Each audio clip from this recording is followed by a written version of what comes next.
Mtazamaji wa Wasafi Media, leo Disemba 3, 2025, kesi ya uhaini inayomkabili Niffer pamoja na mwenzake Mika Lucas Chavala pamoja na wengine ilikuwa inatajwa pale mahakama ya mkazi Kisutu. Sasa hatimaye siku ya leo mkurugenzi wa mashtaka DPP amewafutia mashtaka na kuachia huru mfanyabiashara wa vipodozi Jennifer Jovin mwenye umri wa miaka 26 maarufu kama Niffer na Mika Lucas Chavala waliokuwa wakikabiliwa na kesi ya uhaini.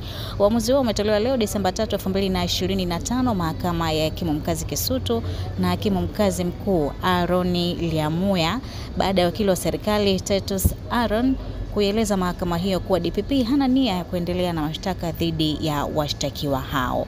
Lakini pia ikumbukwe awamu ya kwanza ile ambapo watuhumiwa wa kesi ya uhaini waliokuwa wengi zaidi, watuhumiwa takriban 100 na waliachiwa huru, lakini Niffer pamoja na Mika Chavala wenyewe walirudishwa mahabusu na hawakuachiwa huru, jambo ambalo lilisababisha huzuni kubwa kwa familia ya Niffer, ambapo tuliona mama yake mzazi akiangua kilio pale mahakamani Kisutu pale baada ya binti yake kurudishwa mahabusu akiendelea kukabiliwa na mashtaka hayo. Lakini kwa siku ya leo nafikiri hali imekuwa tofauti baada ya Niffer kuachiwa huru na hatimaye anakwenda kuungana na familia yake tena. Mimi naitwa Nezia Morris na hii ni Wasafi Media. Tutaendelea kujuza kwa karibu kuhusiana na nini kimeendelea baada ya Niffer kuachiwa huru hapo.